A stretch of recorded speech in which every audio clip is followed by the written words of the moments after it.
Hello, Soul Family. It is such a treat today. I am joined by the beautiful special guest, Elena Danaan. Elena is a druidess. She is a lightworker and an author of the Amazon best-selling book, A Gift from the Stars, Extraterrestrial Contacts, and Guide of Alien Races. This is an amazing, the most impressive and comprehensive catalog of alien races I have ever read. Elena has identified 110 races in particular, and it is such a good read, guys. I really recommend everybody check it out.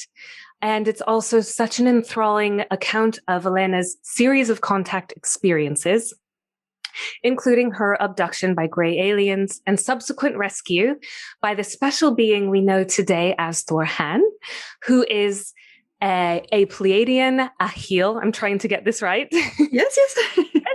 And who has corrected one of these implants so that Elena has telepathic connection with Thor-Han and other higher dimensional benevolent beings such as Anax and Koran. And this telepathic communication is incredible, and it's so loving.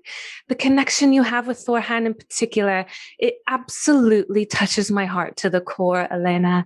It brings tears to my eyes sometimes, and I want to say thank you for the gift that you're bestowing upon humanity, for sharing this information. It's so sacred, and it's really special to me, and it's helping thousands of us in the community better understand and empower us, and I love your messages. So I want to start the conversation today by asking you about a video that you released on Tuesday this week. You were so joyous. You were so high vibrational. You were on the sea. And I'm wondering if this victory you spoke about, the Earth Alliance victory, the Galactic Federation of Worlds, that we had good news. I'm wondering if it had anything to do with these DUMBs, the deep underground military bases, and the children. And the reason I ask this is because I too have a long-term connection with the Pleiades, and often they communicate in my dream time. And I had a really prophetic dream. It was really vivid about a week ago.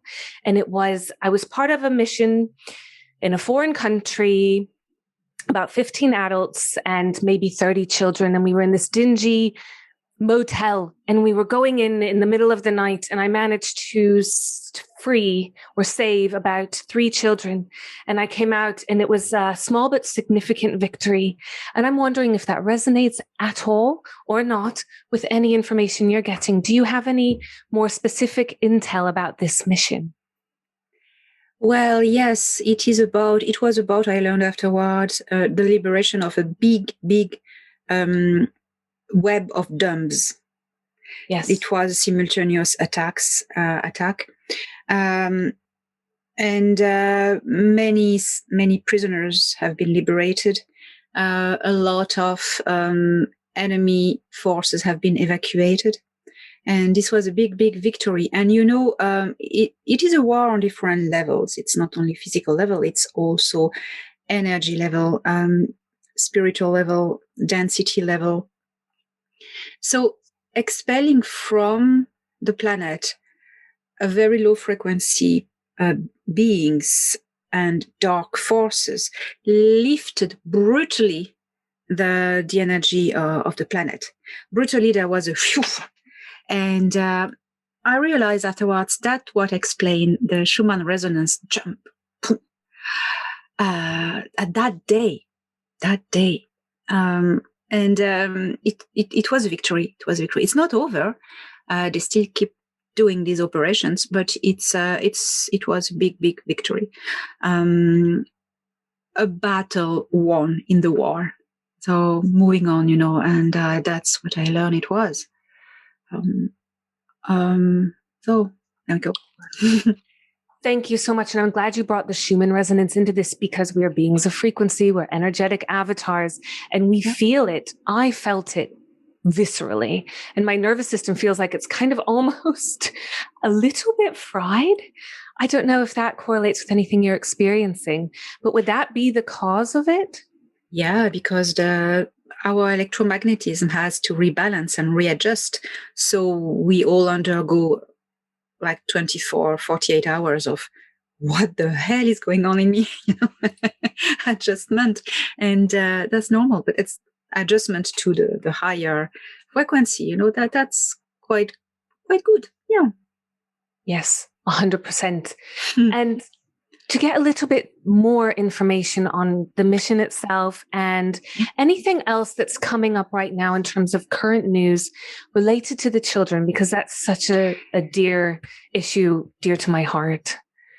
Yeah, and dear to the heart of Thorhan as well, and mine as well, but him especially, I know he's very sensitive with this question, because he really loves children, and he has rescued so many children, and he has been part of operations himself, and he's just so tired of seeing everything done to these kids. He's so tired of that, and he really takes that at heart. And I know he's listening to me now. Okay.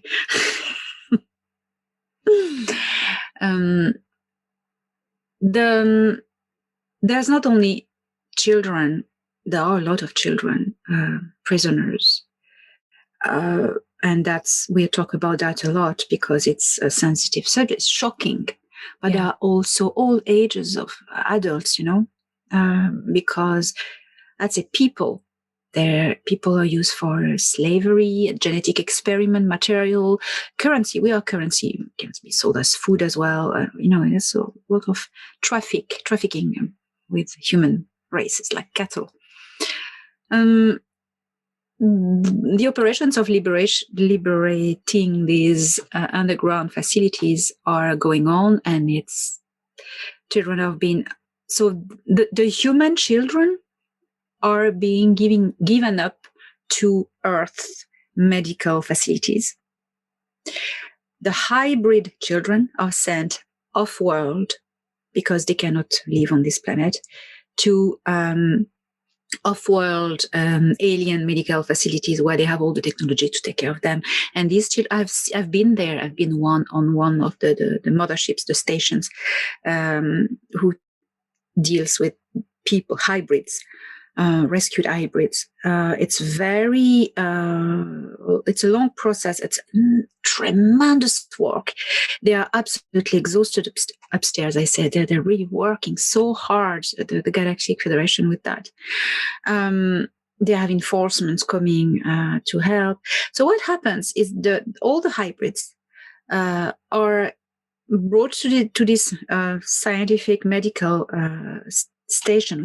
They are huge ships, and they are first healed. They are put in med beds. We call it med beds. They are put in there. They are healed. They are put back into good life conditions. And then when the life condition is acceptable, viable, they are then put in a program of insertion into social life, because these beings have, most of them always lived in pods, life support pods. So the only other life forms they've been able to see, or even nothing, were greys, or iron greys, or reptilians sometimes. So they've never seen other humans. So they're scared of the humans in the Federation. Of course. So there's a whole program of reinsertion, and it's a psychological work that is absolutely tremendous. It's just very difficult, but they're doing this. And when these people are socially able to interact, and they're ready, they are sending them off this solar system. They are ready for space travel. They are ready to go and make a new life on other worlds. So the children are adopted. There's a lot of traffic between these motherships of the Galactic Federation and the Alpha and Proxima Centauri systems, because that's the closest, and they are human beings, and there's a good cooperation there. Most of them go there, and they may be redispatched from there, this system. So that I've seen that, and these children, I've seen them. They're all shapes of forms. They're all between human and gray. Fascinating. And most of them, they have powers, psychic powers. I was introduced to a little girl, hybrid little girl. And she could read in me she wasn't speaking. She wouldn't speak. It wasn't in her ability to speak, but she communicated by telepathy. And when she approached me, she had this aura. I was feeling naked inside. Her consciousness looked in through me, and in seconds, I knew she saw all my life. You know, when you're about to die and you saw all your life like this, it was the same. She just read me like, and she went, like, and she turned and she ran away. Like, she just checked me out and went like, oh, what the hell happened? Wow. Wow. Just wow. Wow. That's incredible. Yeah, incredible. It really is. Gosh, so these hybrid children, it's wonderful. They're getting the help they need. And the medbed technology, it works psychologically as well as physiologically. Is that correct? Yes. More physiologically. Psychologically, they need, I don't know how they do that, but they have reinsertion program.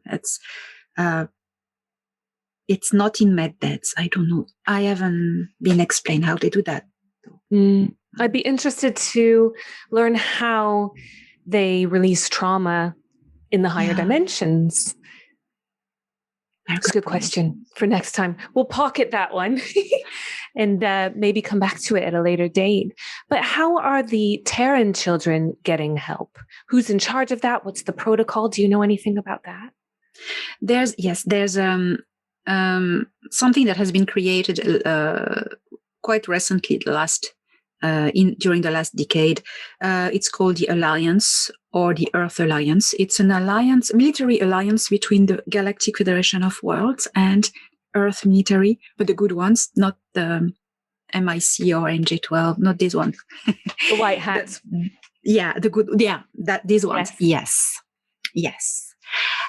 So this organization takes care of redirecting these children to special medical facilities. It's hospitals, military hospitals. I don't know where they are. They are very discreet about that. Okay. Yeah. And they're being rehabilitated? They have been rehabilitated. Same programs, but with our children. It's very difficult to find the families. It's very difficult. There are programs for that, but that will take so long, and it's difficult. These kids have been traumatized, so they're not able to tell where they used to live. It's like when you've been through that, you can't even speak. You don't, that's difficult. Inevitably, they'll have dissociative disorder, personality disorders, etc. If you wanted to put a psychological or clinical label on it, which I do try to steer away from. But lots of trauma release to be done there. And my prayers and my thoughts just go out to all of them, wherever they are in our multiverse, and that they get the help that they need. And I know a lot of people want to support them and be of service, myself included. How can we best serve the children in these rescue missions in our own individual ways? It is difficult to join force with the alliance as civilians, because we have no way to contact them. It's very difficult. It doesn't come from outside towards them. It's them who pick up the people. It's so difficult to physically go and help. So what we can do is doing an energy spiritual work. By group meditations are very good for that. Personal tuning into high frequencies and sending light, energy, strength, support, love to these children. What they need most is love. Yeah. I'm just getting goosies. Yeah, love. Send them love. And that transcends space-time, that transcends trauma. Yeah. Oh, I've I have assisted to a scene. That's why I'm getting emotional. On the ship upstairs, as I say. They have these ships of the Federation. These big motherships. They have big park gardens. Every ship has one. And I was there with Thoran a few months ago, and hybrid children were there, part of a rehabilitation program, and they were just playing and running in the park. And they were very cautious of humans. They were scared of humans, and they had caretakers who were humanoids from people, employees of the Federation, just looking after them. And came, when I was walking, I tried to walk towards them, and they were just scared and walking away like animals, scared of humans. And came one of my protectors, Anax. Anax is Egaroth, is a being from Orion, a very benevolent being, and he's a very high energy. And Anax he looks like a tall gray. So although his skin is brown, he has beautiful indigo eyes, but he looks like a tall gray more than he would look like a human. And the kids, they were more used to be confident toward tall grays. They stopped playing, and they came to him. They walked towards him, and it's like if time stopped, all sound stopped. It was very intense to watch, to witness that. And Anax is radiant with love. Anax is love. Yes, he radiates love, whatever it is. This is his nature. They felt it, and it was like a hunger, a thirst. They were magnetized towards him. And he's always laughing and nice. And so he kneeled on the grass, and he opened his arms. And they went into his arms, and they put their arms around him. There was 10, 12 kids, and they hugged him all together, and they fed themselves with the love radiating from his aura. It was like if they were feeling it and just needing it so badly. And it was like a rebalancing. And I was just in tears watching that, just in tears. And that our conversation reminded me of this story. That is why I say you want to help them send out love. Love. I just feel the need to take a moment and send out love right now, just from our hearts. I feel it so deeply, and I have moments sometimes where it comes up, and I just cry, and I just try to send love and prayers, and set my intentions for all of us to be freed of the slavery and the servitude and the, archonic deception grid and the inversion codes, so that we can all, liberate ourselves, save ourselves, as you say, Elena, so much, and save the children. And I think for me, the greatest contribution I can make is to liberate myself, and that will help liberate the children. Do you agree that there's a knock-on effect there? Yes. Anything we do has an effect on the grid and on everything else that is connected to the grid, which means everything. Sometimes I'm asked, what can I do to help awaken other people? I say, first awaken yourself, activate yourself. And the simple fact that you are activated, you will influence the rest. So activate yourself, download the high frequencies into your body, which anchors it in this earth. And then everything you touch, everything you think about will benefit by resonance, by quantum resonance of this energy. And you will activate others who are ready, who just need a little impulse. Be yourself, reconnect with yourself. That is the key.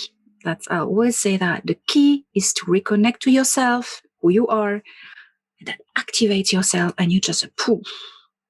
I am sovereign. I am an amazing, beautiful, powerful being. And the lower frequency have no more effect on me. I'm free. I stand on my feet, not on my knees anymore. I'm free and I show the way. And that's the best way to do, to my opinion. Absolutely, 100% with you. I want to go a little bit like a Google zoom out perspective so we can start to gain the higher perspective and how it all fits together. Yeah. I call it kind of like put it into galactic context. Yeah. So as I understand it, and please correct me if you have information or intel that differs from what I say, our Terra, our beautiful Mother Earth, is in completion phase of the 26,000 year precession of equinoxes cycle. That means she's realigning with galactic central. That means we're getting flooded with photonic light particles, God particles, I call them. And also that opens up an ascension window, right? So we're in the stellar activation cycle. And I understand there's other sort of astrological events going on, such as she's also in a space in the photon band that she hasn't been in for 12,000 years. And that's also really increasing this influx in gamma rays. And of course, as beings on Terra, as Terrans, we house this light. And if we're able to absorb the light, then we hold higher light quotient, greater photonic density. So that activates our own ascension. And then we activate and contribute to activating the Stargate ascension, essentially. But of course, that also means that our shadow and our subconscious aspects emerge, which can make it look and feel very chaotic. And as I understand, that is all a natural, organic part of ascension.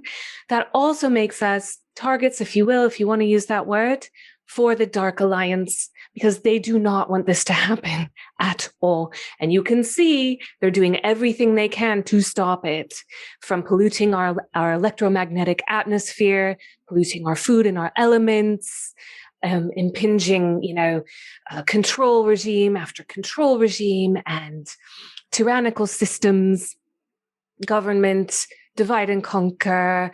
We could go on, right? And the programming through the media as well, I call it the medical media cartel, are just in cahoots to disempower us. So if you can help me put it into cosmic perspective, what's the core agenda of the Dark Alliance? We have a window which is set by all these astronomical facts, which is the window is 2007 years 2017 2022 on Earth. That's the window throughout which we have the opportunity to rocket out of this matrix. The Great Awakening, the ascension into this new frequency. Why they are panicking, and they knew that, of course, everybody knew about that except us. Everybody knew about that. They had prepared their plans. It's all their agendas they have prepared. What is happening now is part of the plan. And the last card they have in the trick bag is the fake alien invasion. Their purpose is to scare us, to maintain us fearful and slaves, etc., etc. They're panicking. And because they know that if they lose us now, they lost us. That's it. They just have to go. The thing is, the more people are not fooled. The more they try to enforce their agendas, because now they panic, so they don't take care anymore about, that it's done progressively, drip by drip. No, now they just force it, and the more they do that, people go, oh, wait a minute, that's wrong. That's against human rights. That's against free will. That's not right. That's totalitarian. That's like 1984 thing. And no. So that's good as well. The more they try to enforce their plans, the more they unveil themselves, and the more we see it, and the more we kick out of that. So they can't win. They won't win. They won't win. So they play on fear and confusion. We must really refuse, and that's very important. We need to refuse anything that is inducing fear anything that is fear and confusion inducing. No, I'm ignoring it. No. Just center within yourself and take the information from above and from your heart. If you are influenced to do things because they scare you and you're in danger, you need to do that or you're gonna die. Hey, turn the dial. Go away. Leave me alone. I would die anyway. Leave me alone. That is the thing. That is the trick. So the global thing that is happening, it is part of the plan to scare people, that people will comply to totalitarian global new world order. It's not exactly working as they plan because the Alliance and the Galactic Federation are just fighting it as well. So they went, okay, and now they're preparing the last plan, which is the fake alien invasion. So my contacts say, we take care of that. It won't happen, but we never know. It's a war. Shit can happen, but we are trying our best to avoid that just to stop them doing that. But that the plan is to scare people and that people just will comply and obey to this new totalitarian global regime. We're going to save you. You need to follow our lead and do what we say. And they're going to blame the Galactic Federation. That's why they're preparing the ground throughout YouTubers or people, they say, who have a voice on social medias, say, influencing them to say that the Galactic Federation is evil and works with the Cabal, etc. That's preconditioning, preparing the ground to this fake alien invasion. So that's how I would say for the moment. I've been banging on about this for years and years. It's fear is how they get us to comply. They give us a problem, then they provide the solution, right? And fear is the carrot for which they use that to emotionally manipulate us. And it's an emotional manipulation. That's why I've zeroed in on emotional intelligence to be such an important aspect of raising consciousness. Emotions and consciousness, as far as I am aware, sort of are interwoven within the same fabric of existence, right? Yes. And that's this, all these fear tactics, the fake alien invasion, they're all designed to keep us submissive in fear, right? Yes. So what's the best way we can suss out some of these false light programs, these false prophets, perhaps? Is it that our feelings will tell us, like our intuition, our gut feelings, are what I call clairsentience? Is it important to develop our intuitive sense, our psionic activation, if you will? Totally. And then there is also filters that you can use. Anything that will, because there's a lot of infiltrations, of course, in the New Age movements. Any prediction, scary prediction, like solar flash is going to destroy everything or anything like it, that is going to scare you. It is to bind you emotionally to be dependent of those who say these predictions. Then you will do like this, like the horses, and just focus on them, and you won't do your job. You don't accomplish your mission. You won't ascend. You will be kept enslaved emotionally to these prophets. That's how they do. They try to hack. They have hacked many movements. You need to be very careful. Then also everything that is labeled, not everything, but of light, be careful. Because there isn't any alien structure that call themselves of light. So it's either our interpretation because we understand them as working for the light, which is true, or either it is a bait, bait, they say. So when it is off light, double check. Okay. If it induces fear, and also everything that says that bad mouth, either the Earth Alliance, either the Galactic Federation, of course, these are manipulated by the Dark Alliance. What else? Anything that says that the reptilians are from, for instance, from Alpha Draconis, are our friends, or the Orion Greys are our friends. Nope, they're not. Not all Greys are malevolent. Not all reptilians are malevolent. Of course, look at on Earth, not humans are malevolent. But those working on Earth are not our friends. So these ones, no. And anyone that comes from Alpha Draconis, no, that's the Sikaar Empire. They're not friends, and they're not friends of probably anyone in this galaxy. The Orion group, the Nebu, they are really dangerous. The Greys from Orion. There are good alliances in Orion that have been created, such as the Orion Alliance. Not this one.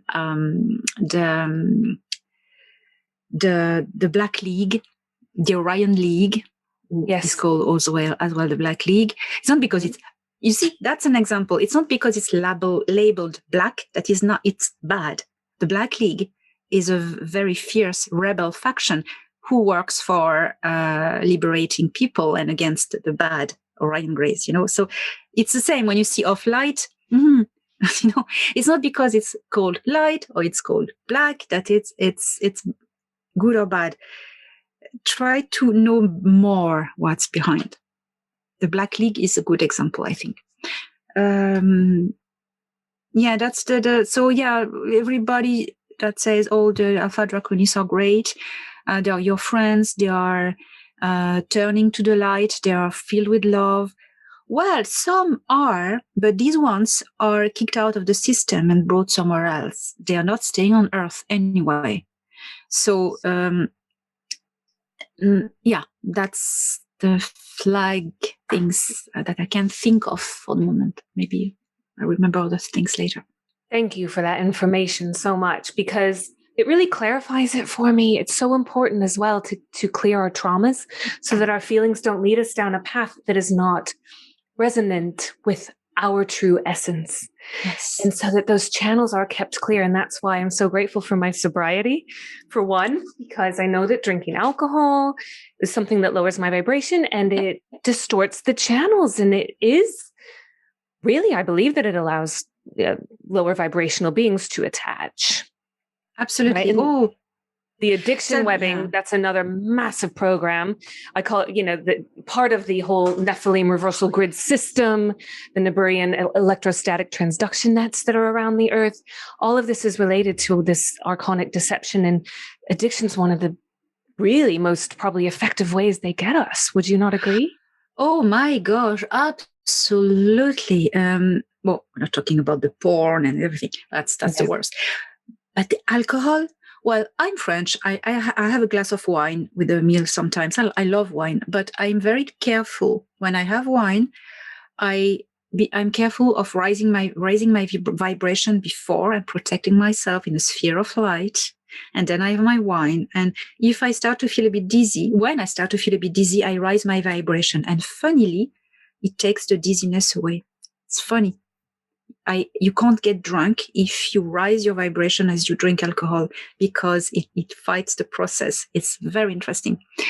I live in Ireland, where you live in England, but where I live at, I think it just reaches some levels, because I live in a little fishing town in Ireland, and it's very touristic. There is only 1,700 people, inhabitants, but there are 27 pubs. That 3 streets and 27 pubs. The amount of ghosts and energy vampires and lower astral entities that are in this town is crazy. And when you go into the pub, they all twirling around and attaching people. And I see them, and it's quite, well, when I go to the pub, I never drink alcohol first, because it's like going into a battlefield. I just have my Club Orange, and I enjoy the music. But I can see that, and I keep my vibration high. Oh my God. Oh yes, absolutely. And even the ETs, they use these lower astral entities to just lock people down and vampirize and feed themselves. The reptilians feed themselves from our soul, and that's quite scary. But that's a reality, I'm afraid. Yeah, be careful with alcohol. Yeah, absolutely. It nearly killed me, and I start off my documentary with that reality. That addiction, when it gets to that level, is deadly, and it kills millions. But millions are finding their way to recovery as well, and that's so beautiful. I wanted to switch gears a little bit and ask about your interview with Alex Collier. I've been following him for years and years, and really resonating with his work. I love to see you two together. It was a brilliant interview. Very well done. And thank you again. Thank you. I love that he brought through from the Andromedan Council this idea that the tyranny that the Galactics experience in the future could be traced back to our current Earth era. And that really jived with a lot of what you were bringing through as well. Can you go into that a little bit more? Yes. It's when I learned that Alex Collier had been given the same message that I went, wow, we need to talk. Sure. Sorhan had told me that if the Galactic Federation is here, he's connecting with me. It's funny. He's just listening to what I'm saying. It's so funny. It's lovely. If the Galactic Federation is here, it's because, yes, it's because they've been warned by the Andromedan Council, the Zenae from the Andromedan Council, that who can foresee the future, that from Earth, from this solar system, in fact, not especially Earth, Earth has a starting point, all right, but from this star system, ours, will be born an evil dark seed that will be a potential threat to the whole galaxy. And it will be, they will call it the Dark Alliance, or the Dark Sun, or the Dark Fleet. And that needed to be stopped in the egg, suffocated in the egg. And it was set in 3 points: the Earth, its moon, and Mars. So the Andromedan Council, who are very spiritual and powerful organization, are not very military operation structures. So they asked the Galactic Federation of Worlds to please help do the job. So physically, the Galactic Federation of Worlds has been involved since the 1940s with Earth governments to prevent that. And it is still going on. Recently, they passed second gear. They say, okay, the law of non-intervention, the prime directive, okay, to the bin. Now, that's serious. We need that's it. That's it. So Earth Alliance created a military alliance, and that's I like this expression, the shit hit the fan. That's exactly, I love it. So there's a lot of military operations going on Earth at the moment. The moon has been liberated from the Grey Alliance. It has been liberated. And now the first raids have started on Mars last month. I was going to ask all of that. Brilliant. Yeah. And at the same time, simultaneously as the first raids started on Mars, there are lots of projects linked between Mars and satellites around Earth.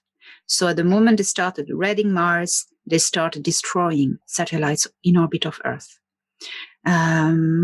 So it's all involved. So it's complex. There are different space programs. Not all are bad. Okay. But there are competitive space programs between different countries. Yes. Okay. And with corporations competing as well for mining, notably resources, taking natural resources on the moon and on Mars. Moon, that's it. That's secure now. On Mars, well, we can talk about the moon as well. And these corporations, okay, they're interested by mining and resources, but also they're interested in these big projects, this big cooperation with the Orion Group, which is the control of humanity, which uses, okay, this, okay, the number 5 and this letter, okay. All of this is in correlation with satellite web, who are meant to broadcast these, okay, frequency that will be activating the, as Thorhan calls it, the tracker dust in, okay, we get it. And but in order for this to be activated and make of us zombies, basically, there is another element that needs to be activated, which is a super mother computer, which is called the Queen or the Red Queen, which is buried somewhere in the United States. I haven't been told the location. The thing is, this computer has been disabled by the Federation, and well, the Alliance, more exactly. For the moment, it's not destroyed; it's deactivated, jammed. So for the moment, it's safe. It's all right. It shouldn't be activated. They are pretty much confident with that, the Federation, that it won't happen. But yeah, until it's blown up, we just need to be careful with that thing. Yes. Okay. I'm not saying words. The moon, the moon was taken by the Orion Alliance of the Six, which is an alliance of gray races, the Orion Alliance, the Nebu, as I've been told they name themselves, which means the masters. They were holding the moon with underground facilities for slave trade and mining.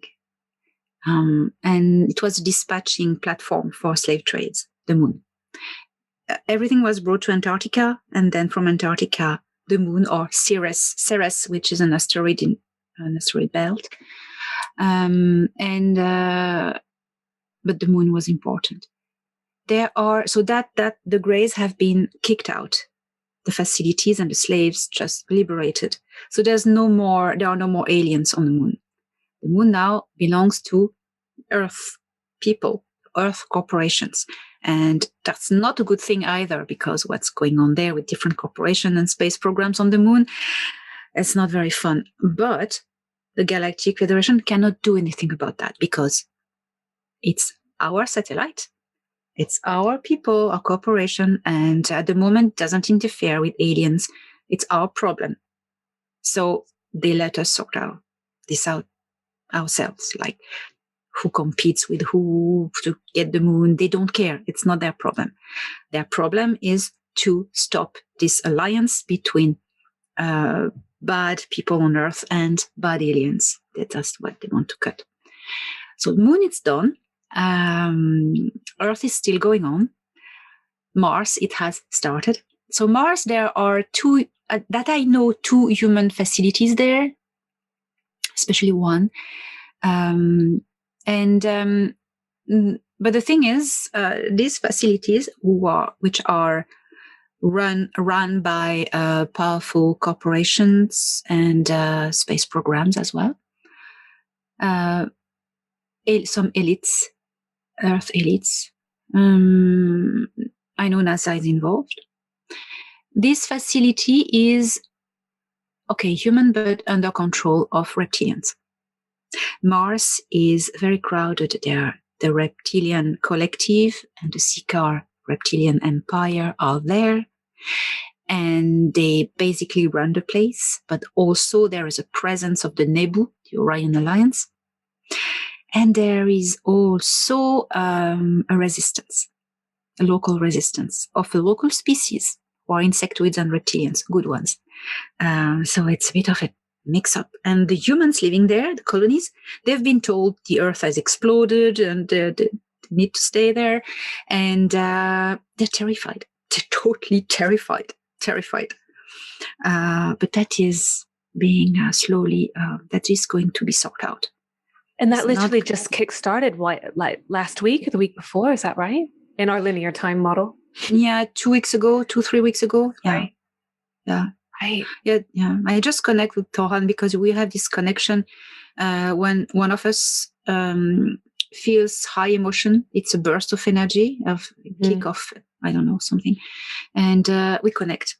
Sometimes it's accidental, and I accidentally connect as he was on the first raid to Mars. And I went, oh, the hell is happening? And he told me, oh, wow. Yeah, I saw the Dark Fleet as well. That was very scary. Gosh. So Thorhan is currently still involved in that as we speak right now? Yeah. Wow. Yes.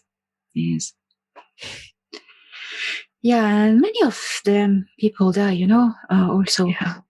This is war. This is war. And, sometimes we believe, they come because they love us and peace and love and stuff. They don't care about a little blue planet at the fringe of an arm of the galaxy, they can't help everyone.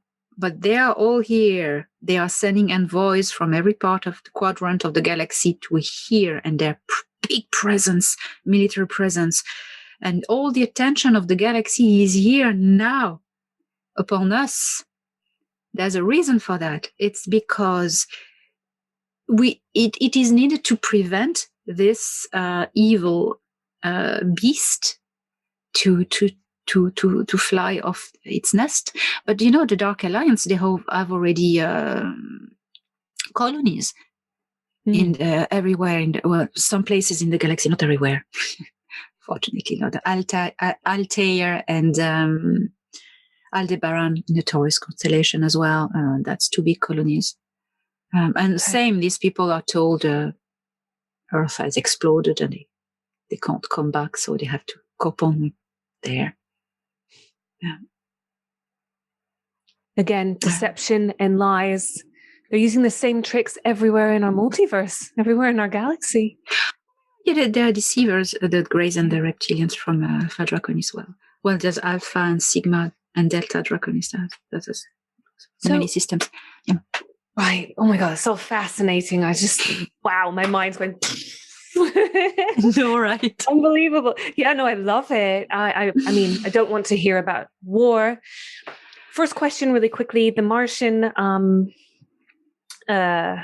consciousness. If there's war going on there, because obviously that affects us as a planetary body, as an archetype, if you will, we're going to be feeling that emotionally, correct? We can, but it's very, very slight. I don't even really feel we feel this distortion. Mars is quite far.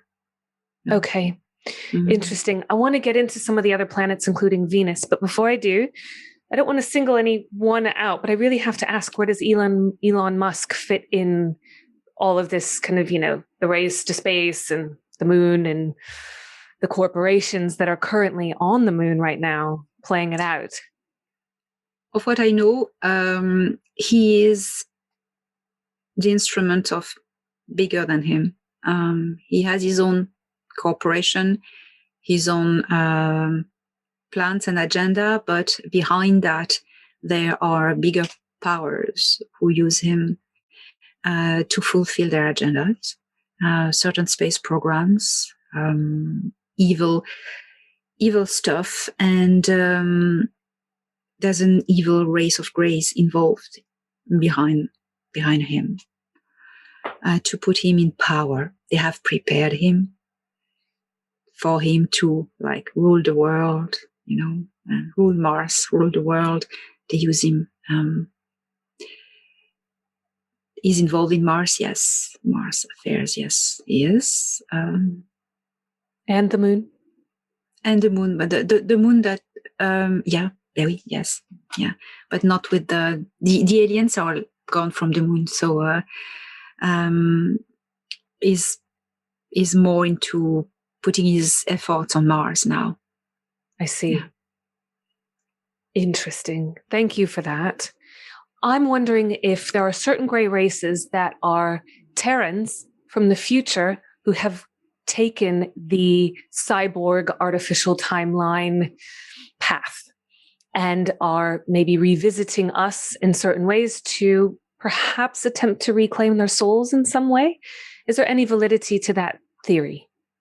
I've never been told this, but I've been told that time travel exists and we have help from the future. The human race, I've been shown how they will look like a human Earth race in the future, but like million years from now. Funnily, you know how we picture the Arcturians, for instance? Yes. Everybody pictures them like this. Less blue, more paler bluish.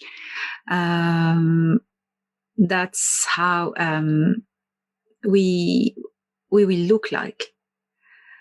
And we will be we will be as equal spiritually and powerfully as the A's, Zene, Andromedans.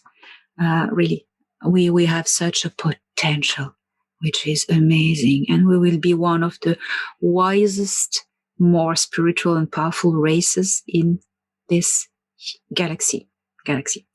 Yeah. And we will have, of course, time travel abilities. So it is very possible that we are getting help from our future selves. Of course.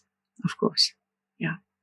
I haven't been really explained about that, but have been left to believe that we have help from the future. So I think that would join this. And that's so empowering. A really quick, just specific question. What countries are involved in the Earth Alliance? I've been given the main ones, names, knowing that it is not all of it. Main ones are United States, Israel, Japan, France, and Germany, and UK. There are other ones, but these are the main ones. So who are involved. Okay. All right. Brilliant. That really helps me put it all into galactic, cosmic context. And that helps empower me because knowledge is power. Yeah. It's true. That's why I love to do these interviews. I learn, together we chat, and you help everybody learn, and this is how we reclaim our sovereignty. Yes. Totally. Yeah, which is what it's all about. So I'm going to shift gears and talk about Venus for a minute. I want to know more about the Venusians in general as I think there's more than one race, obviously, correct? Yes. I know you wrote that in your book. What I understand from Venus as a planetary consciousness is that it's a corrector, if you will. It's sort of a mechanism that perhaps corrects. So I've studied it a little bit. I've researched in terms of it has a correction effect on the inverted pentagram that's kind of cast upon Earth's grid in a way. And it's working to put it upright in a sense by its transit, by the way that it literally approaches the Earth and transits through space. Does that make sense to you? I haven't been told about these things. About the pentagram is an ancient pagan symbol which symbolizes the earth. It symbolizes the 5 elements: earth, water, fire, and air, and the 5th is a spirit. Pentagram is a very protective symbol. Reversed, It's a destructive force. Yes. So it is used by Satanists because it resembles the head of a goat as well. Then that's what I know about the pentagram. Now, Venus is a planet that has a huge history. It was populated before. It has been, the nature and the environment has been wiped out. It wasn't in this orbit. The orbits of the planet have changed. They have been moved, but slightly. Venus is now has been. You can't live on Venus. The environment is very lethal. There's this cloud, this shield of sulfuric acid that reflects the sunlight and radiation. And the radiation can go through it, they bounce off the ground, but it can go back. So it's like, a greenhouse effect, and it's burned. It's completely on Venus. But then there are plenty of people there. How? They live underground in biodomes and artificial cities, artificial environments. These are very ancient colonies. There are many different races. All are under the rulership or the protection, I would say, of the Council of Five and the Galactic Federation of Worlds. I have been twice on Venus. With Thoran, briefly, but twice we've been to the same place, the same colony. It's a Tal colony. They are humanoids. They are like us. They come from the M62 star system, and in the Lyra constellation. But they've been here for so long that they consider themselves Venusians, as many other colonies there. They live, in biodomes, buried underground cities. It's huge, and they use antimatter to create little suns that power everything, and it's like day and night, and they have clouds and sky, and it's like a holographic sky, and it's like amazing. You think you are somewhere on Earth. They have valleys and towns, and oh my God, that's amazing. And that's all on the ground. It's like on Earth, the Agarthan kingdoms, it's the same process. It's artificial biospheres. Yeah. Fascinating. Wow, thank you for that. I could listen to you speak all day. So the Venusians are benevolent, and they are working to assist ascension. Yeah. Okay. Yeah. All right. That helps me put that in context. I'm going to travel to Alcyone. I've always felt a personal affinity to Alcyone, so I found it really interesting that you were talking about that. I know it's been overtaken by the Tal, the renegade Tal, which is a renegade Pleiadian species. And I wanted you to go into a little bit more detail how that happened. And was it benevolent before that? Were there civilizations on it before that? Of the history I know, no, because, you may find an attraction there because maybe you've lived there among the Tal people. So you find a resonance. You may have many lives. It came through in my QHHT, which was interesting. Oh, yeah. So you may probably have had a life there. That's why you find a resonance. The history is the Pleiades are a very young star cluster. All the planets are terraformed artificially because the stars, of course, are even barely formed. The colons from what we call the Lyran Wars, the M62, K62, Kepler 62 star system in the constellation Lyra, when it was attacked by the Siccar reptilian empire, there were many colonies just flying away, and 3 of them went to the Pleiades, because the Pleiades were already a project, because all these man, called themselves man, the man system, people were very good at doing that, terraforming. They went there, they knew it wouldn't take over any existing cultures and civilization, which was ethical. So they went there and they terminated the project, this former project of terraforming star systems in there. The main star system that was the easiest and on which they focus all their attention was Ashara, which star we call Taygeta. They terraformed 10 planets. Many planets are inhabited and they just are there for resources, mining materials, or food, etc. So there are 3 races: the Ahil, tall blonde ones; the Tal, more humanoid like us, brown hair, mainly. Like, look at me, I could be a Tal. I'm not, but people like me, you look more like an Ahil. Totally. And the Nor are like the Ahil, the tall blonde, but giants, like very tall, and they can have red hair as well.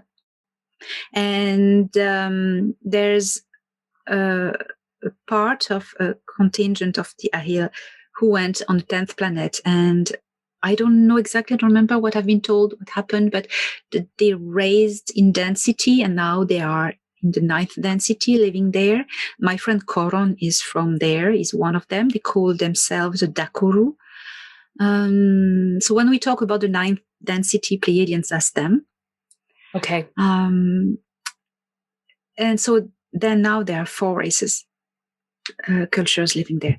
But what happened with Alcyone, Jahia? When the system of Taygeta was terraformed, the Ahil, plural, the Ahil got the best planet, the bigger one, Hera, and the Tal. They are very proud people. They have a royalty. They are they're less spiritually advanced in wisdom than the Ahil. They are very still submitted to human, like this, so much like us, honestly. Like us, Terrans. Yes. Because we're Terrans for the moment. So they weren't happy with the choice of the planets. They got Temar, who was a planet smaller. And they went, no, we want the bigger one. No, that's it, it's done. So a faction of them became renegades and went, okay, we're going to do our own star system. And they went to Alcyone. It was just, it's beautiful. The star is barely formed. It's stabilized now. It's stable, but it's surrounded by the haze of blue gases. Oh, it's absolutely magnificent, Jahia. So they formed planets there, and they hate the Taygeta Ahil. They hate them. It's like old Italian or Corsican stories, that goes on for a generation and then you forget what it was at the start, this kind of thing. And they properly hate them. They applied for the Galactic Federation membership. They were nearly there, but they got kicked out. They said, no, you're not going in because you're not a peaceful culture. And worse than that, because they welcomed a colony of reptilians from the reptilian collective of Orion in their star system in exchange of protection from the Nebu Orion Alliance, the Greys, the bad ones, because the Nebu are against the people from Taygeta, the Federation, everything. People from Taygeta, they are in the Galactic Federation. So this is a story of Alcyone, and Alcyone, it is not a good place. They are very resilient in their anger. They are making alliance with anyone that is against the Federation. Nebu, Okay. and now they're involved in the cabal on Earth, everything. And they are very manipulative. And they are using people, they work with the reptilian collective to pass on messages against the Federation, where they're very, very, very manipulative. They also have been involved with the Nazis. Yes.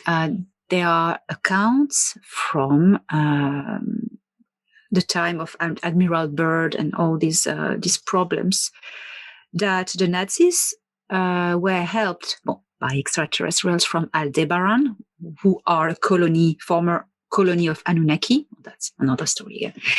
By reptilians who had bases in Antarctica, where they offered the Nazis hospitality with a facility. No, reptilians don't offer hospitality. And they also, it was recorded by different sources that the Nazis also got help from Pleiadians from Alcyone. That was them. Yes. That really matches with all the information I got. And what Dr. Michael Sala is saying as well. Yeah. Yes. You released that video. I listened to it last night. I was like, yes, of course. I made the link. Yeah. That's why they're manipulative. And, they're working with anyone that is against the Federation and humankind.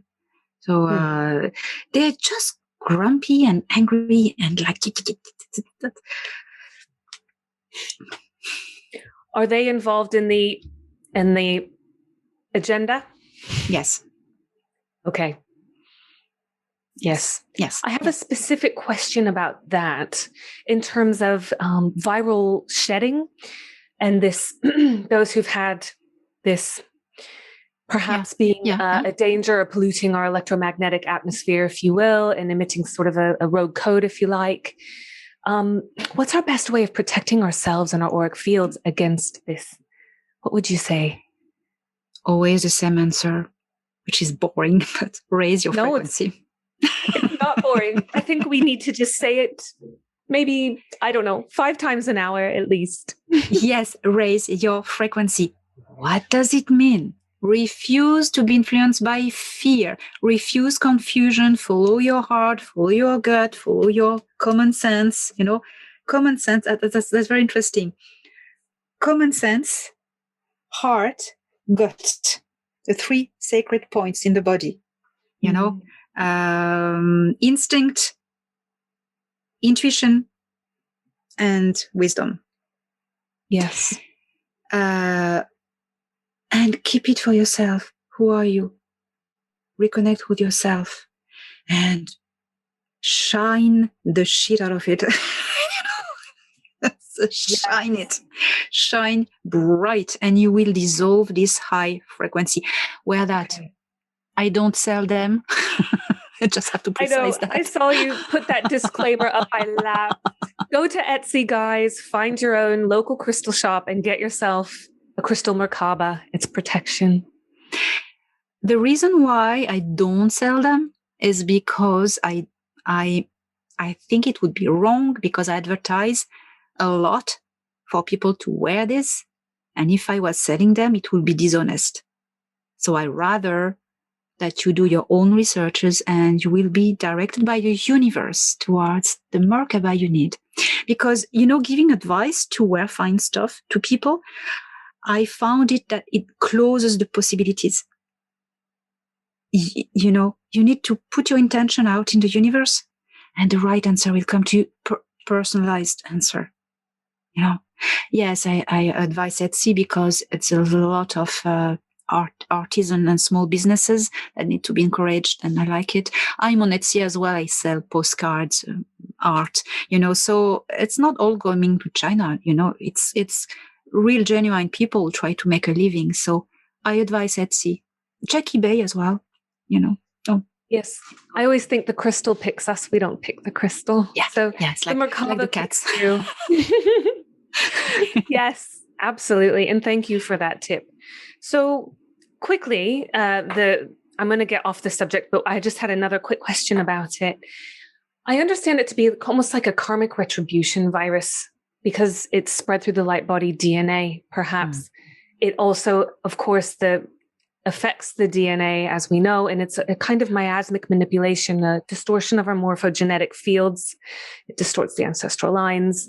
As we know today through epigenetics and the study of consciousnesses, that is an activation of consciousness to upregulate and downregulate DNA strands. So again, just to look at that in terms of, is it driving the bifurcation of, or trifurcation really now, of timelines and separating densities? It certainly locks people down into the old timeline, and really it locks us down into the matrix. And it also dissociates slightly our souls from this body. But you know what? They can't win, because these bodies, they are degenerating. They are not immortal. We're going to die and leave it anyway. So, and we'll come back in new bodies. Just a question of time, just hold on. And what would you say to anyone who's fearful of a loved one who's had it? This is very important to hear this, to talk about this. There's a greater law in the universe. It is the law of free will. It is the law of evolution. It is a right of every living being. And trying to force the decision of someone, it is going against this natural law, ethics of the universe. They force us, the Dark Alliance, the bad governments, to do these things we spoke about. That's wrong. It is wrong as well to force these same people not to do it.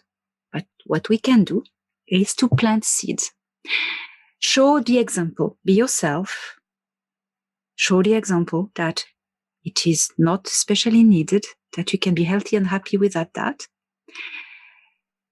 Broadcasting high frequency 5D emotions and peace and joy and love, it's contagious. It activates and the others around you, and it unlocks their mind and reasoning, and they can just see the lights, and suddenly, so the best thing you have to do is to be yourself, broadcast high energy, high frequency, love and acceptance and letting go, and accept their decisions, because it is part of their path. It is part of their learning and the evolution of their unfolding of consciousness. They need to go through this. And you don't know, sometimes some of these people, they may have chosen before incarnating to do that, So, forcing is wrong. Plant seeds. Say, I don't agree with your decision because I think it's bad because,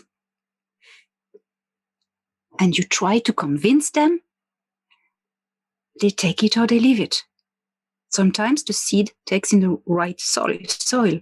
Sometimes the soil is fertile and you need to let it go. And if you love them, you accept their decision. And they'll do it. But then, or maybe not, but if they do it, surround them with love and highly broadcasted frequencies. And that can even help them not to get too sick and too altered by this, even. So beautiful advice, Elena. It really is. So many people need to hear that right now, myself included. Definitely. Mm-hmm. It can be really soul destroying and distressing and feel powerless, but we can do something about it. And the power of the heart and the power of love, it transcends everything. Yes. It's such a power. Yes. Such a power. But to respect that free will is huge. It really is. And acceptance can come through that. And that, I think, brings the system into coherence, and we can find coherence in the chaos of that fear in particular, which is a big one right now. I'm glad that you also, I just want to double back just for a second on the pentagram, because thank you for explaining the difference, because so many people associate pentagram with Satanism, and it's not the case. Like everything. One. Yep, yeah. It has to be upright, and it's, I think the upside down one kind of keeps us trapped in 3D holographic time loop, in our inversion grids and reversal codes, but also it just keeps us trapped in the physical material world, essentially. Whereas upright, it's pro-life, it's pro-Christ consciousness. Yes. Yeah. It's life affirming. I call it sentience, right? It's promoting that expansion. So I wanted to ask you quickly about Ophiuchus and the 13th sign perhaps coming online. I see that as connected to the mother energies. You've talked about a race called the Urk, I think you said? Urk, from yes. Ophiuchus. I need to check. Yeah, go for it. My book. Yeah, revert back to the catalog. Because I don't have all of them in my head. That's so many. Yeah, I mean, I understand that they're kind of coming online again as kind of a planetary body to perhaps aid in some kind of correction, perhaps offer a matrix immunity in a way by helping us embrace what I would call a Christos Sophia template in ourselves, so that we're merging the left and the right hemispheres of the brain, the sacred masculine and sacred feminine, and we're becoming whole, right? And that's healing, and that's essentially ascension as well, the way I see it. So the Urk, these little lads. Yes. Can you tell me just a little bit about the Urk and Ophiuchus, and as a planetary consciousness, as a race, their role in the galactic community? Well, I will need to read through my book, because I have no recollection of that. Don't worry, that's okay. I didn't mean to catch you off guard. They come from the constellation of Ophiuchus that they name Pavo. Okay. So near Yed Prior. There are 3 planet systems. The Urk can live up to 2,000 years. Their height is similar to that of a normal human. They are vegetarian. They are considered by other races as nice people, peaceful, much respected, and presumably having mystical powers. So here we go. They have pale skin and big eyes with a round pupil, no hair or few hair, a little bit of hair on females.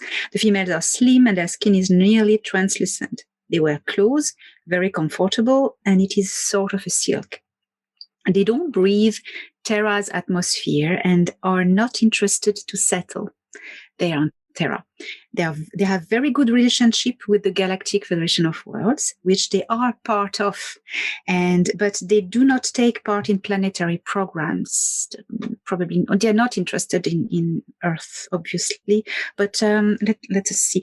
There are 4 fingers and a thumb. Like us, so 5. Small, very tiny nose, ears quasi inexistent, just holes. Sweet smiling people, they never stay long on Terra and do not interact with human or other species. They mostly use Terra as a stop to quickly gather something they may need before they leave to their real destination. They are mostly nocturnal and have been coming on Terra since at least 1000 AD. They do not carry abductions. Their ship emit a bright orange light, and most of them are octagonal. So that's the Urk. Oh, you've done such a good job drawing all these beings as well. I'm blown away by your talent. It's really, really good. Elena has illustrated the entire book herself. I just think that's amazing. Well done. Thank you for that. That helps me fill in some missing links, right? And that's what this is all about. So you have so many missing links to this puzzle. So Phryll. Oh. The word that you have helped me learn in the past week, really. Although I did write it down. I think it is in the book because I wrote it down and then I came back to it from a recent video of yours. I have a question about how that connects to sacred geometry. I'm a bit of a sacred geometry nut. So the flower of life template, obviously you have the circles that overlap, and they overlap and make the Vesica Pisces. Mm-hmm. And as I understand it, that then has inside it a Metatron's cube. Inside that is like a 64 grid tetrahedron. Inside that is the vector equilibrium. And that is the source of all life force, prana, chi. Is this the entry point for Phryll? So, yeah, sacred geometry, it's in fact, I don't like the word sacred because it has a kind of a mystical connotation. It's science. It's dynamic. I call it rather dynamic geometry because it is a geometry that creates waves, shape waves. It's dynamic. The geometry, the ratio of the patterns create energy. And some of them, like for instance, the Metatron, creates consciousness as well. So I've been told Metatron, for instance, is a supra-consciousness, but it is not a being. It is a geometry. It's kind of difficult, very difficult to, it's delicate to, understand. It's starting to piece it together. Yes. Yeah. Phryll is the product created by Source, but by this dynamic, either from geometrical structure contained in Source. If you know the flower of life, which contains all these other symbols and geometrical shapes that you named, it is like the coding of for Source. And this coding generates all consciousness and the Phryll. Phryll is the force of Star Wars. That's the best way to describe to people. It is present everywhere. It animates everything. It is in the void of space even. It is everywhere. It composes the structure and the frame of all the universes, everything. We have it in us, of course. It's all around us, and we can harvest it and bind it with the power of our mind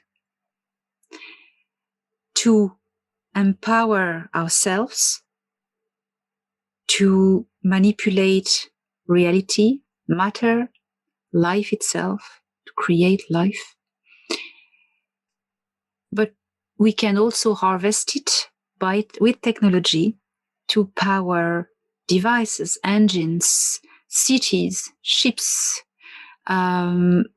This is what was shown to Nikola Tesla and taken away by the deep state because they didn't want us to have that. Of course, they wanted us to pay for petrol and stuff. That's economical interest. But it goes a bit farther also than that. This is Phryll. This is the force. Amazing. And it orchestrates, coordinates, and really, animates the essence of our being, which is what I call sentience, because I fell in love with that word. I guess I could almost use it in a way synonymous with Phryll, in the way that I wanted to be able to explain it in my documentary. And it's the greatest gift. And Phryll is, it's so well described in the movie Star Wars. It can be used for creative dynamic or for destructive dynamic, because that's how Source is made of. It's made of two electrodes, creative force, destructive force, and both are necessary because it creates a dynamic that is the cycle of life and death, not life and death, but creation and destruction. It works for everything in the universe. Destruction is necessary to create life, and life is etc., etc. And the dynamics between the both creates everything, the universe, life, everything. If you can use Phryll for destructive matter. I see. Yes. Of course. We're talking about the Nazis. We're talking about the Phryll Society. This knowledge was given by extraterrestrials from Aldebaran, Anunnaki people. And also we forget always to talk about these Elsioni Pleiadians. Yes. Also the Tal. Tal, yeah. So Phryll is neutral force. Yeah. You use it however you want. That's it. Yes. And that's a very important clarification to make. Yeah. Okay. I've got a question from the community from somebody called Grand Underground. He asks, can anybody get into contact with any of these species? If so, then how? I'm asking about physical contact as well as mental, spiritual, through dream, meditation, astral projection, channeling, etc. And are they available to help us individually on shifting to higher dimensions without interfering with our free will? Yes, I would reply yes. So they are helping us a lot physically and in the higher planes. Physically, it's with the Earth Alliance and all the military operations. They're also working a lot on the grid of the Earth to raise the frequency, work with the Schumann resonance. That's how we spot them up. But also they, if you will, they work also on the collective consciousness. In the Galactic Federation and the Council of Five, there are specific species who are working on specific projects regarding to their abilities. For instance, the Ahil and Tal, because Tals from Takedowns, they are also in the Federation. Not all Tals are bad, of course. They are very good in military operations, so they work on that. The Andromedan Zenai and, for instance, the Council of Five, the Agaroth, Imerther, they are working very well for us. These people work more on the human consciousness and the collective unconscious, and many of them have connection with specific people. When you are an envoy, or what we call starseed, you don't come on your own. You're not alone. You're never alone. You have a team. You have a family. You have a group. You are always relating to a group. Can be different things. Can be a structure, a family. I don't know. So they will be the ones to work on sending you higher energy, help you raise your consciousness, help you achieve your mission. And because if you go down on Earth, it's not because you want to experience a totalitarian state, or you come here because you're going to be helpful to help Earth species to get out of it. So you don't go on your own. You're part of an army. We are the ground crew, So yeah, they do that individually, of course. Gosh, yes. And what you said about the Tal, and then before that, just about polarity in general, is it's not just exclusive to Earth. It's a dyadic universe we live in. And that positive and negative pole, the equal and opposite forces create propulsion. That's how I see it. And that makes the world go round, metaphorically. Electrodes. Yes. And that really helps a lot with just, again, putting it all into galactic context. Okay, I know the time. I'm going to ask a few really quick fire questions and we'll finish. You mentioned Mount Shasta is not a safe place to kind of go travel in astral projection or any kind of maybe remote viewing. What about Stonehenge? Good. I've been there physically. Very good. No, very good. Very good. Stonehenge has good energies. There were stuff underground, but it's now all cleared and good. Stonehenge is a very powerful place. It's a portal. So the portal, all the portals on Earth, they are in the middle of war, and everybody wants it. So Stonehenge is one of them. It's in good hand now. So Stonehenge, I would say it's safe now. I had a sighting right at Stonehenge a few years ago, and I got it on camera. It was amazing. Yeah, it was a photo burst right there. A ship, clear as day. Amazing. Yeah.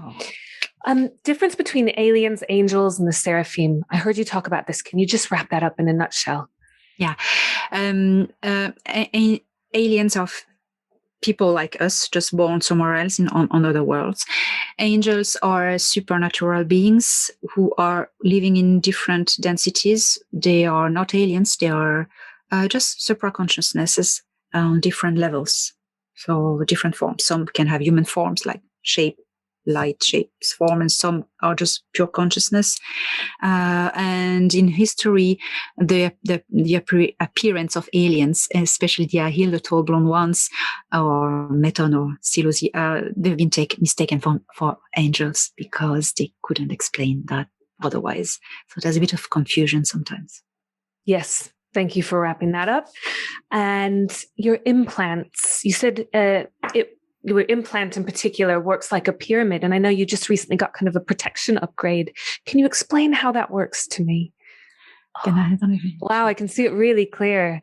Yeah, it's amazing.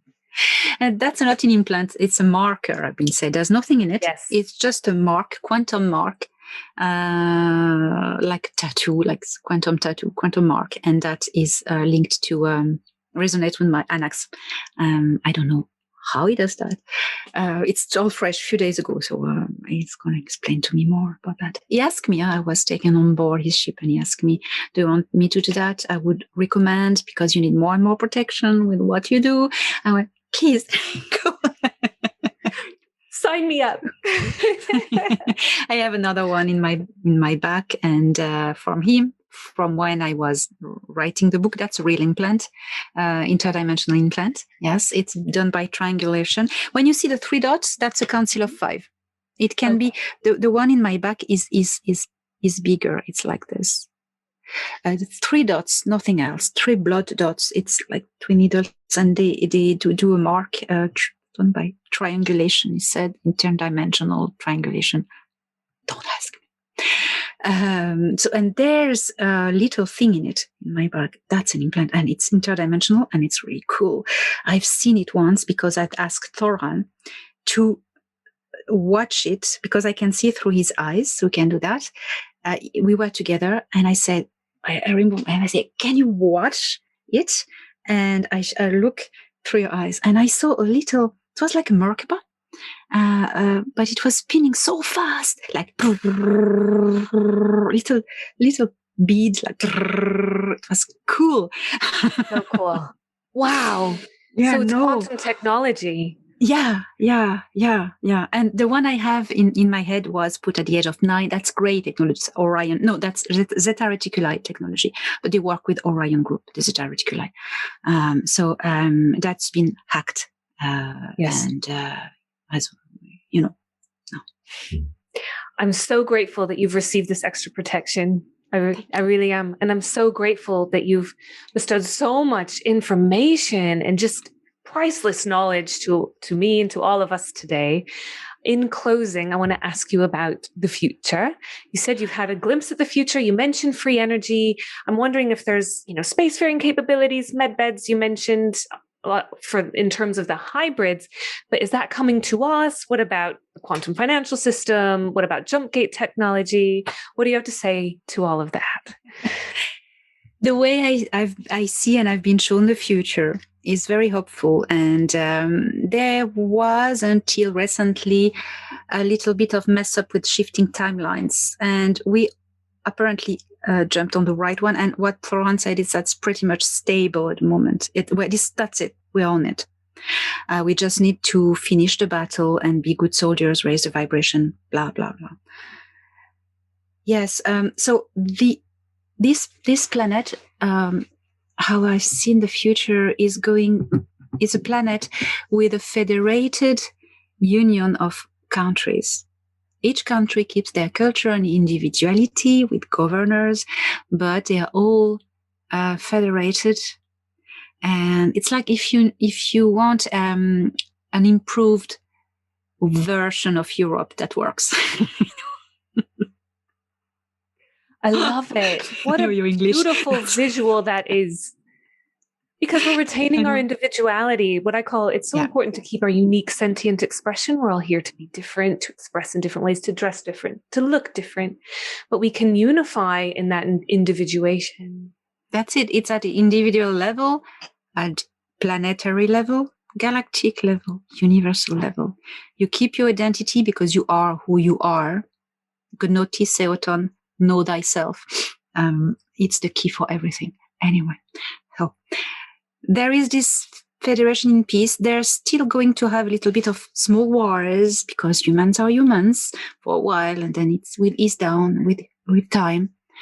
A global currency, which will be, so the only thing I know about it is it will be relying on two things, metal and abstract concept. So I don't know what it means, but I have seen metal and abstract concept. So then I'm very, very bad with numbers and money. So I don't know. I just repeat what I've been told. And of course, medbeds, of course, all this medical knowledge that was given to us and even that just Earth people have discovered is at the moment retained from us by the deep state. They didn't want us to have all this, and the free energy as well. All the Tesla inventions, that's the future. And many other things. There's not only Tesla technology, there's holographic technology used for the greater good, quantum technology used for the greater good. Everything that the deep state uses for harming humanity then will be released out to the public and used to empower humanity. So all of this, because the energy will be so cheap, the food will be cheaper. Because there are electricity bills, maybe no electricity bills, all the cost of the food production will be so ridiculous that, food will be cheaper, better qualities of life, less hunger in the world. And and then galactic contact, and the ability, because we know how to travel out of the solar system already, but it is used by the deep state and bad ones, yes. The dark fleet, etc. But then we will have this knowledge and we will be able to step into the level 2 of our evolution, which is interstellar travel, and then join the Galactic Federation and etc. Galactic community. What I want to say, I've seen else. Yes, and we'll start to send colonies somewhere else. And because, having better life conditions and medical improvement, that will boom the population even more. And we are already too numerous in this planet. So what will happen? That, because that can be contradictory. No, we'll expand. That's it. We go somewhere else. So we send colonies somewhere else. That's the future of humanity. And, when you enter membership with the Galactic Federation, you share technology and knowledge. All technologies are shared. So that will help as well. What a bright future we have in store for us. Quickly, does the Phryll power ships? Yes. That's right. Yes. I just wanted to double check that. You mentioned the ships. I was like, I didn't ask that question. Yes, that is absolutely. They all use it. And this is all part of the technology that is coming our way with the expansion of consciousness and with the expansion of humanity, right? Going out into our birthright is to enter the galactic community. Yes. Leave the cradle and just fly. Yes. To the infinite and beyond. Da, da, da, da. May the force be with you. May the Phryll. Yes. You should do a t-shirt. May the Phryll be with you. I love that. I'm going to do one. I'm going to do that one. Did someone already come up with that? Probably not just my idea. I love it. That would be amazing. I'm definitely buying that one. Elena, thank you for your time. I'm going to let you go. I know you have more interviews today. You're just working really hard on behalf of humanity right now. Can you just say where everybody can find you and your book?